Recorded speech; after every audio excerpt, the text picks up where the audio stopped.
Prime minister Modi Ram का अवतार है इनका। प्रधानमंत्री इस देश के भगवान विष्णु का अवतार है। शिव जी का ही वरदान उन्हें प्राप्त है। प्रधानमंत्री जी के ऊपर वो हमारे लिए एक अवतार है। ये मोदी जी एक अवतार के रूप में है कि वो एक दैवीय शक्ति के प्रतीक है कि परमात्मा ने मुझे भेजा है। 2024 के इलेक्शन के गहमा गहमी के बीच एक शब्द जिसका खूब प्रचलन हुआ है वो है डिक्टेटरशिप। कि कैसे 400 पार का एजेंडा लेकर press freedom, judicial independence, opposition voice को ताक पे रखकर मोदी डिक्टेटरशिप की राह पर निकल चुके हैं। और क्यों 2024 का चुनाव इस डिक्टेटरशिप को रोकने के लिए आखिरी अवसर है, डेमोक्रेसी बचाने का आखिरी मौका है। ध्रुव राठी जैसे यूट्यूबर से लेकर विपक्ष के बड़े बड़े नेताओं ने यह चेतावनी दी है। और हमारे देश में घटती डेमोक्रेसी और बढ़ती तानाशाही के खैर एविडेंस आपको ढेरों मिल जाएंगे।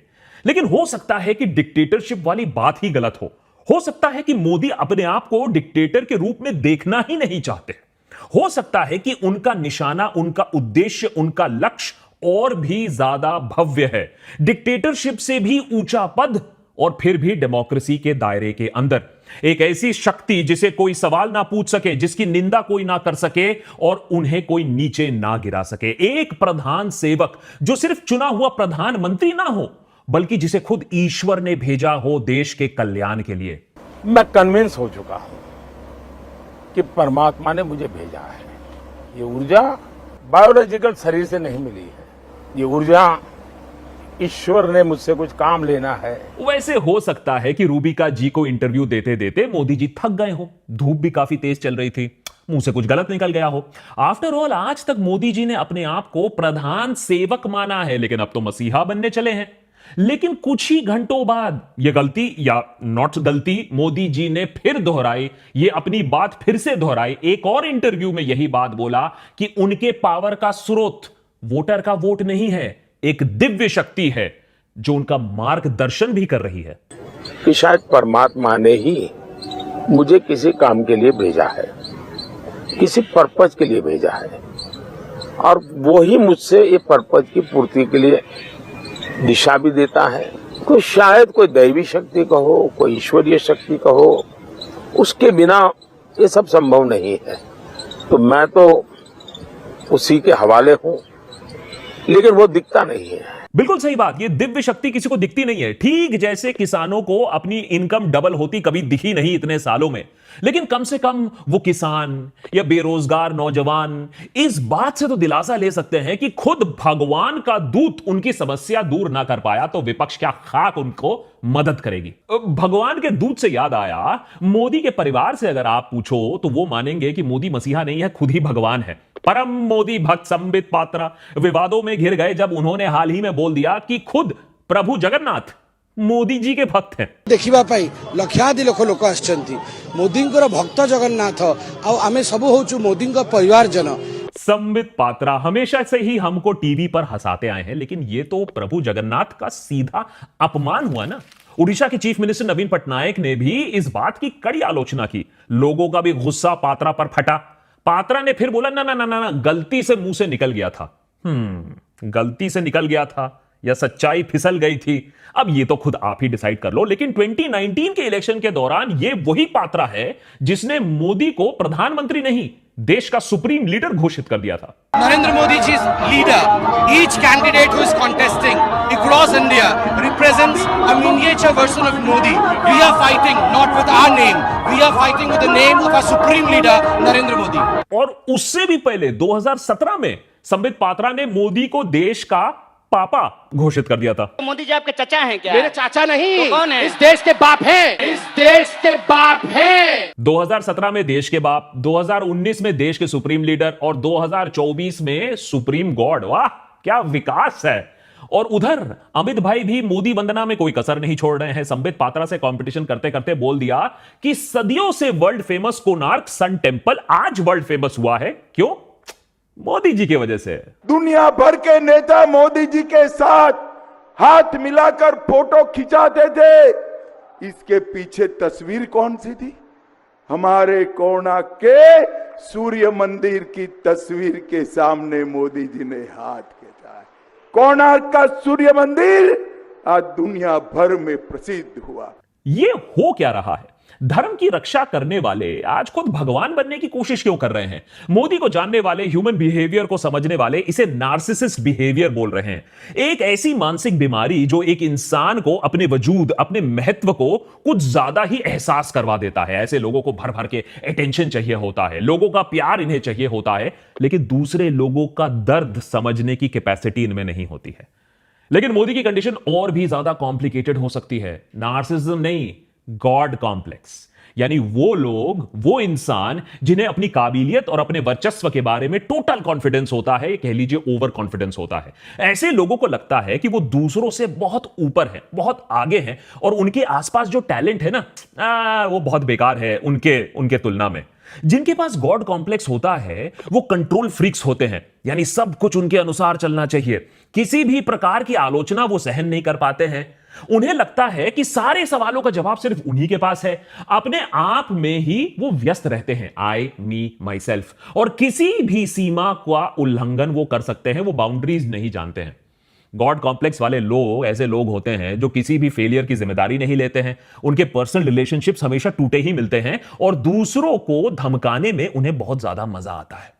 अगर आपको लगता है ये सारी बातें मैं बना के बोल रहा हूं, तो मैं नीचे लिंक भी दे दूंगा, आप खुद भी रिसर्च कर लेना कि गॉड कॉम्प्लेक्स के सिम्टम्स होते क्या हैं। अब अगर आपको सुने सुनाए लग रहे हैं तो उसमें मेरी गलती नहीं है। मोदी के आलोचक इसीलिए इसे गंभीर सिचुएशन बता रहे हैं। ये जो बाइट्स आजकल वो दे रहे हैं उस पर चिंता जता रहे हैं कि मोदी की मानसिक स्थिति ठीक तो है ना, लेकिन जिन्होंने इतिहास के पन्ने टटोले हैं उन्हें यह भी मालूम है कि यह पूरा खेल एक ढोंग भी हो सकता है। सत्ता में बने रहने के लिए पहले भगवान का सहारा लिया सत्ता पाने के लिए, और अब भगवान का रूप ले लो जिससे तुम्हारे ऊपर कोई सवाल ही ना उठा सके, तुम्हारे ऊपर कोई उंगली ही ना उठा सके। हुआ ना मास्टर स्ट्रोक। मोदी के बयान कुछ नए नहीं हैं। यह बीजेपी लीडरशिप का लंबे टाइम से प्रोजेक्ट चलता आया है, जिसका क्लाइमैक्स अब हमें दिख रहा है।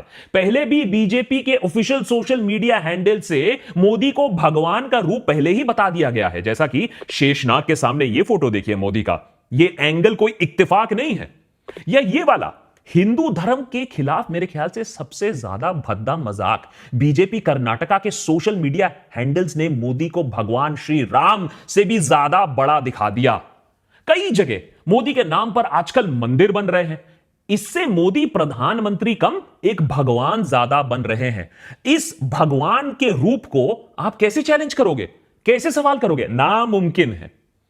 लेकिन यह नई चाल भी नहीं है। सदियों से अगर आप देखते आए तो राजा अपने प्रजा को नियंत्रण में रखने के लिए, सवाल ना उठने के लिए अपने आप को भगवान का दूत बोलते आए हैं। As a matter of fact Mughal साम्राज्य ने तो इसे एक साइंस बना दिया था, और मुगल साम्राज्य की नींव ही यही थी, डिवाइन राइट टू रूल। और यह भी कि अगर सुल्तान बर्बरता करता है, अगर ऑपरेशन होता है, अगर नाइंसाफी हो रही है देश में, तो यह इसलिए क्योंकि यह ऊपर वाले की मर्जी है। अंग्रेजों ने भी यही फॉर्मूला अपनाया। गलत को देखिए धर्म कैसे सही कर देता है। अंग्रेज मानते थे कि वो दुनिया भर में कॉलोनाइजेशन, एक्सप्लॉइटेशन नहीं कर रहे थे। नहीं नहीं नहीं नहीं नहीं, वो तो सैकड़ों देश को लूट भी नहीं रहे थे, वो तो अपनी ड्यूटी कर रहे थे। व्हाइट मैन्स बर्डन, ये उनका धर्म था, उनका कार्य था कि ये पिछड़े वर्ग के लोग, ये पुराने, ये ओल्ड वर्ल्ड के लोग, हां, इन्हें दिखाया जाए विकास का रास्ता, इन्हें न्यू एज इंडस्ट्रियलाइजेशन क्या होता है ये दिखाया जाए, सिविलाइजेशन क्या होता है ये सिखाया जाए। और ये सब भगवान के आशीर्वाद से ही तो हो रहा है, जीसस।